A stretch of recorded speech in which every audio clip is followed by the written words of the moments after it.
My name is Vi. I was a 20-year-old student living in Ho Chi Minh City at the time. If you've lived in Saigon long enough, you know about Binh Thanh District. It's infamous for its maze-like alleyways, what we call ham. They twist, turn, and overlap until you lose all sense of direction. I rented a room in a shared house down one of these dead-end alleys. It was a 3-story house split into rentals. My room was on the first floor, shared with 2 other girls, Duyen and Ni. It seemed decent. We had a large glass window overlooking the back of the property. The first day I moved in, I opened that window. The view was isolating. Just a concrete dead end and a solitary single-story room tucked in the corner, separated from the rest of the neighborhood by a parking lot. It looked abandoned. The door was padlocked from the outside. I remember telling my roommates, "Look at that place down there. So quiet. No neighbors to bother us." Duyen just laughed and told me to stop overthinking. We were just happy to have a place to stay. We had no idea why that room was empty. One Sunday, about a month later, my roommates went out with their boyfriends. I was alone. I slept in until noon, woke up, checked my phone, 12 p.m., and decided to drift back to sleep. That's when the dream started. Or what I hoped was a dream. I found myself standing at the window, looking down at that abandoned room in the corner. The padlocked door was creaking open. Through the crack, a hand shot out. It was covered in fresh, bright red blood. It clawed desperately at the doorframe. Then, a voice echoed inside my head, not through my ears, but inside my skull. "Help me! That bastard wants to kill me! Help!" Suddenly, a second pair of hands, pale and strong, reached out from the darkness inside the room, grabbed the bloody arm, and yanked it back in. The door slammed shut. I woke up gasping, sweat drenching my back. My heart was pounding against my ribs. Fight or flight kicked in. I ran to the window and looked down. The room was silent. The padlock was still there, rusted shut. Just a nightmare, I told myself. Later that afternoon, my curiosity got the better of me. I asked a neighbor about that room. She went pale. She told me it was room 004.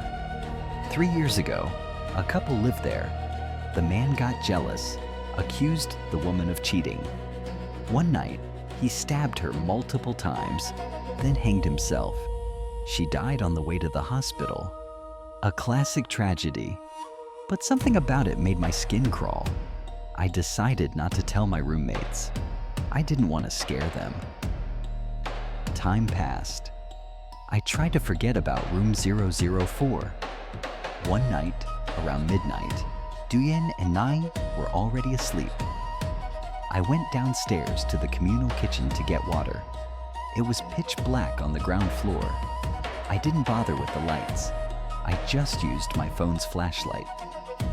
I grabbed a bottle from the fridge.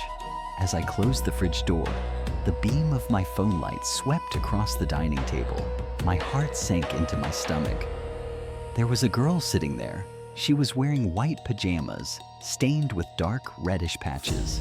Her hair was long, covering her face.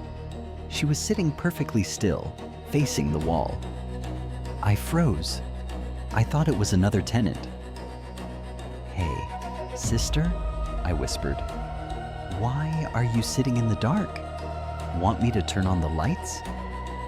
5 seconds of silence. Then, she slowly shook her head no.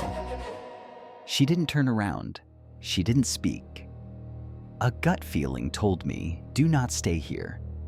I turned around and walked. Didn't run, didn't want to provoke her. Back up the stairs. The next day, I told the landlady, Ms. Lone, that one of the girls was acting weird in the kitchen. Ms. Lone checked the security camera. She called me over, her face serious. "Vi, are you sure? Look." I watched the footage. Grainy, black and white video. I saw myself walk into the kitchen, flashlight beam dancing around. I opened the fridge. I closed it.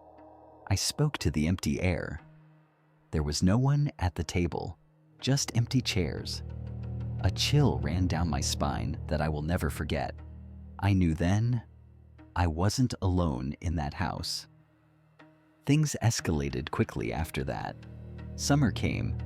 Duyen went back to her hometown. Ni worked late nights. I was often alone. One night, I was deep asleep when a voice woke me up. It was Duyen's voice, clear as day. I was annoyed. Why was she back from the countryside so late without calling? Groggily, I walked to the door, hand on the latch. But something stopped me. A sixth sense. I opened the door just a crack. The hallway was empty, dark, silent. Wait, if Duyen wasn't there, whose voice was that? I slammed the door and locked it. My hands were shaking so bad I dropped my phone. I picked it up and dialed Duyen. "Hello?" Duyen answered, her voice groggy.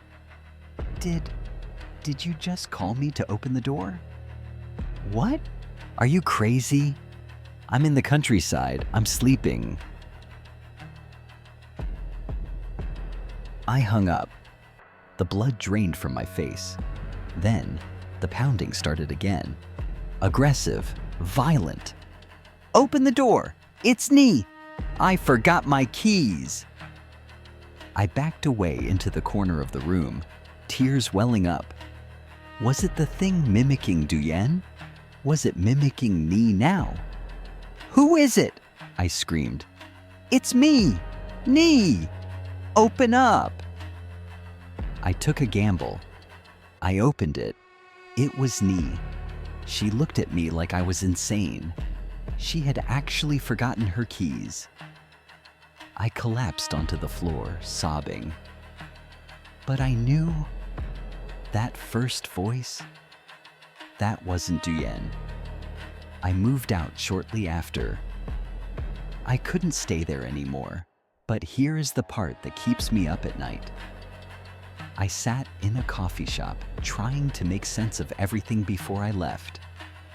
I thought back to the dream, the bloody hand reaching out from room 004. I realized something I had missed before.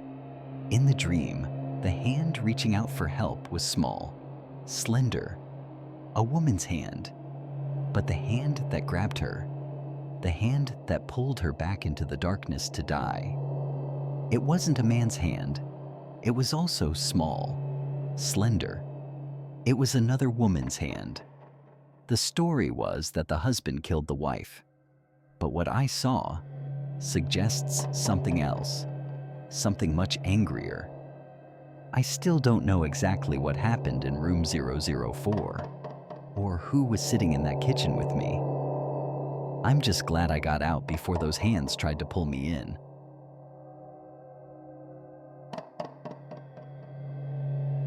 The shadows have many more stories to tell. Subscribe to Viet Gothic before they whisper your name.